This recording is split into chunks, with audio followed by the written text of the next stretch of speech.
My name is Leona, and for 32 years, I perfected the art of being invisible in my own family.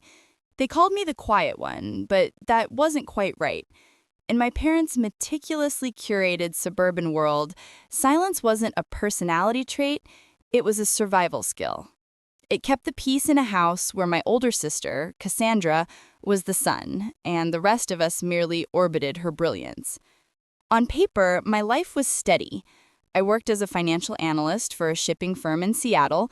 My days of predictable rhythm of spreadsheets, cargo manifests, and the distant foghorn of harbor traffic. I lived in a small, clean apartment in the city where the only expectations were the ones I set for myself. But every Friday, I drove to my parents' perfectly manicured colonial in Bellevue, and the steady world I built would tilt on its axis. Cassandra was everything our parents valued, a corporate attorney with a ruthlessness they mistook for ambition, a woman who wore success like a perfume you could smell from the driveway. I was the infrastructure no one noticed, the one who fixed the Wi-Fi, remembered the plumber's birthday, and paid my own way since I was 17. That Friday felt different the moment I walked in. The air was thick with unsaid things. My mother, Eleanor, fussed over the roast with a brittle intensity. My father, Robert, smiled too widely.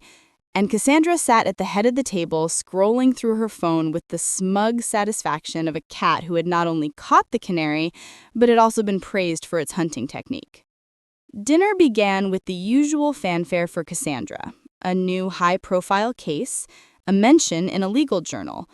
My mother's eyes shone with adoration. "You're just exceptional, darling," she said, serving Cassandra the crispiest piece of skin from the roast chicken. "We always knew you'd be the one to make a real difference." I cleared my throat. My team just landed the harbor logistics account. It was a year-long proposal. The words felt clumsy in the heavy air. My mother waved a dismissive hand, her diamond wedding band catching the light. "That's nice, Leona. But Cassandra's work shapes corporate law. It's impactful." The familiar sting, small and precise. I looked down at my plate. "Keep breathing. It's just another Friday." Then my father leaned back, patting his stomach.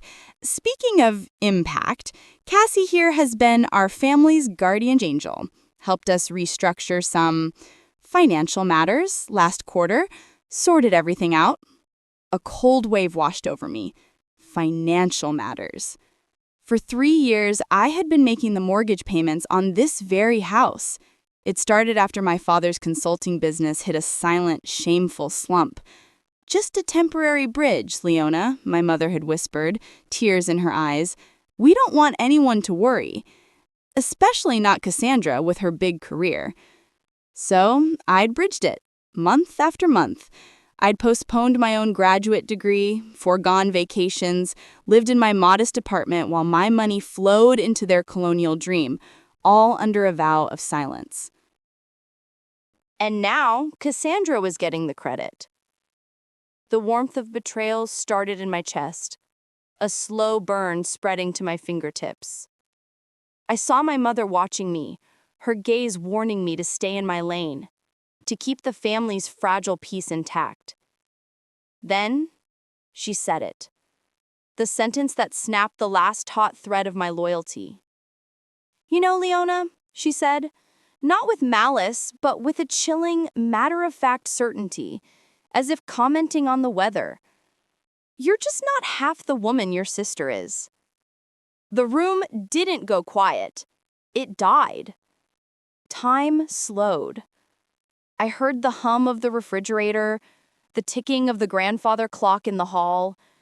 I felt every sacrifice, every silenced protest, every time I'd shrunk myself to fit their narrative, crystallized into a single, diamond-hard point of clarity.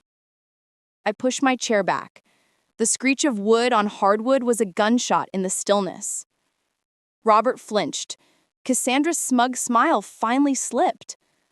I looked directly at my mother, my voice unnervingly calm.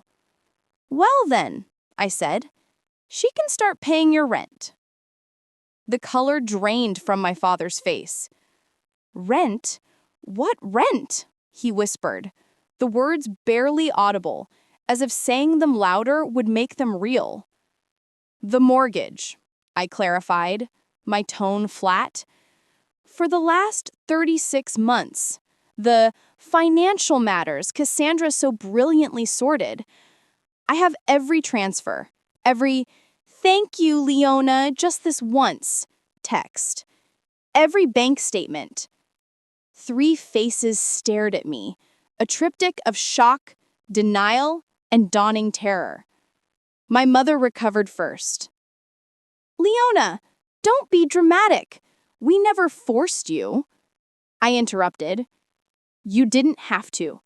You just had to ask while making me believe I was the only one who could help. The reliable one. The invisible one. I stood up fully, my napkin falling silently to the floor. What's truly inappropriate, I said, looking at my father, is letting Cassandra take a bow for a show I funded. I didn't wait for their spluttered excuses, their attempts to rewrite history in real time.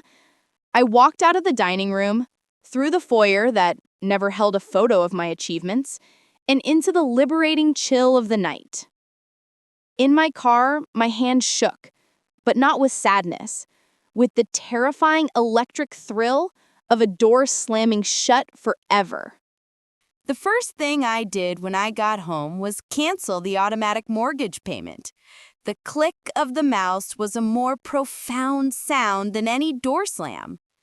The silence from my family was deafening. For a week, there were no concerned calls, no guilt trips, just a void where their demands used to be. I filled it. I signed up for a pottery class. I started running along the Elliott Bay Trail, my breath making clouds in the morning air, my muscles burning with a new purpose. I was dismantling the old Leona, brick by emotional brick. Then the photo came. It was from Mrs. Gable, the kindly, observant widow next door to my parents. A simple text, "Thinking of you, dear." Attached was a picture of my childhood home. A large, glossy banner was stretched across the porch.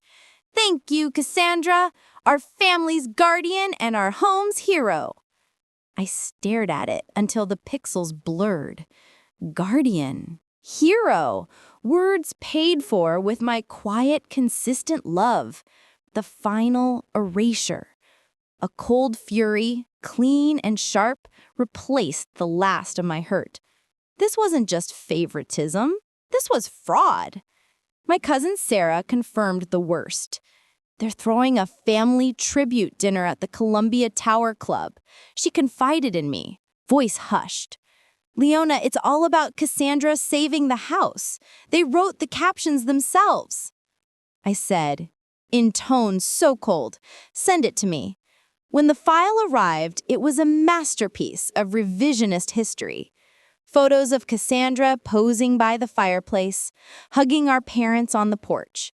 Slides with captions like, "Cassandra's savvy guidance secured our legacy," and "A daughter's love protects the family roof."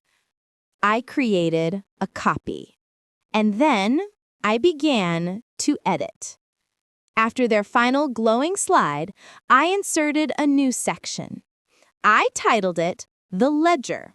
I added a simple, devastating timeline, dates, amounts, a bar chart that climbed steadily over 36 months. I scanned the handwritten notes from my mother, "Leona, the bank needs it by Friday, you're our angel," and blurred only the account numbers.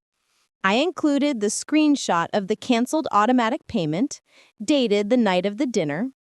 The final slide was a single, powerful sentence over the same photo of the house with the banner. "Every hero's story has an author. Sometimes she's been silent, but not anymore." I saved it to a USB drive, the metal casing cool in my palm. My ticket to the truth. The night of the tribute dinner, I wore a simple emerald green dress. Not to blend in, but to stand out. I felt like a deep-sea diver, weighted with truth, descending into the depths of my family's fiction. The Columbia Tower Club glittered. There they were, surrounded by aunts, uncles, family friends, all the audience for their performance. Robert stood taller, proud. Eleanor glittered with nervous joy. Cassandra held court, accepting preemptive congratulations. I lingered in the shadows by the door as the lights dimmed. Robert took the microphone. "Family, friends," he boomed. "Tonight we celebrate a true pillar of this family, a daughter whose strength and intellect didn't just build her own world, but preserved ours." The slideshow began. The curated photos, the fawning captions. The room murmured with approval. I watched my parents' faces, soft with fabricated pride. Then, the screen flickered. My bar chart appeared. Stark. Unavoidable. The room's approving murmur died. A confused silence fell. Then, the timeline. Month 1. Month 12. Month 36. The scanned note from my mother appeared, her familiar handwriting magnified for all to see. "Just this month, Leona. Don't tell Cassidy. It would only worry her." Gasps rippled through the crowd. Robert's mouth hung open. Eleanor's hand flew to her chest. Cassandra stared at the screen as if it were a ghost. I stepped forward into the pool of light at the side of the room. If the truth makes you uncomfortable, that's not my problem anymore. Every head swiveled. The look on their faces wasn't just shock. It was the terror of architects watching their carefully constructed facade crumble. "For 3 years," I continued, walking toward the screen, "I paid the mortgage on that house, not as a gift, but as a secret. A secret kept so Cassandra could be the flawless hero and my parents could keep up appearances. My only request was honesty. Instead, I got a banner on the porch and my name erased from my own life." My father found his voice, thin and strained. "Leona, this is not the place. This is a family matter." "You made it a public tribute," I said, turning to face the room. "You invited them all here to celebrate a lie. They deserve to know what they're applauding." The room erupted in hissed whispers. I knew something was off. 36 months? All that time she worked 2 jobs? Cassandra finally stood, her face pale. "I didn't know. They told me they'd refinanced." "And you never asked," I said, not with anger, but with devastating pity. "You just accepted the crown. It must be heavy, knowing it's made of someone else's sacrifice." I didn't yell. I didn't cry. I simply laid the facts bare in the glittering room, letting them hang in the air, more damaging than any scream. I looked at my parents one last time, their empire of illusions shattered around them. "I don't want your house. I don't want a tribute. I just wanted to be seen. And now I am." I turned and walked out. This time, I didn't hear a whisper behind me. I walked through the lobby, down the elevator, and into the cool, honest Seattle night. The weight I had carried for a lifetime was gone. In its place was a vast, terrifying, and exhilarating lightness. 2 days later, a hesitant knock echoed in my new apartment. A bright, airy space in Capitol Hill with my own books on the shelves and my own art on the walls. Through the peephole, I saw them. Robert and Eleanor looked smaller, older, stripped of their grand narrative. The confidence they'd worn at the dinner was gone. I opened the door. They stepped in as if entering a foreign country. Their eyes scanned my space, the evidence of a life built independently, successfully, without them. "Leona," my mother began, tears already welling. We were wrong, so wrong. We got lost in the story. We thought we were protecting everyone. You were protecting Cassandra's image and your own. I was the cost. My father's voice was gravel. We'll add your name to the deed immediately. You've more than earned it. I shook my head. I don't want it. That house is a monument to a family myth. I'm building my own foundation now. What I wanted was never the house. It was for you to look at me, just once, and see me.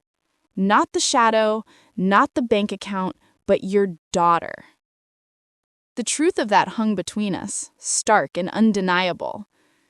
I'm not angry, I said, and realized I meant it. The fury had burned out, leaving clear-eyed resolve. But I'm done. If we have any relationship going forward, it can't be built on my silence. The old story is over. They left shortly after, two diminished figures in the hallway. There was no dramatic reconciliation, no sweeping forgiveness, just a painful, necessary acknowledgement. I walked to my balcony, overlooking the city lights that were now mine to claim. The silence around me was no longer oppressive. It was peaceful. It was mine. I had finally learned the most powerful revenge isn't rage or ruin. It's walking away from the role they wrote for you, with the truth in your pocket and your own life shining brightly ahead. They could keep their house, their banner, their flawed fairy tale. I had my freedom, and that was worth more than any mortgage payment, any tribute, any lie they ever told.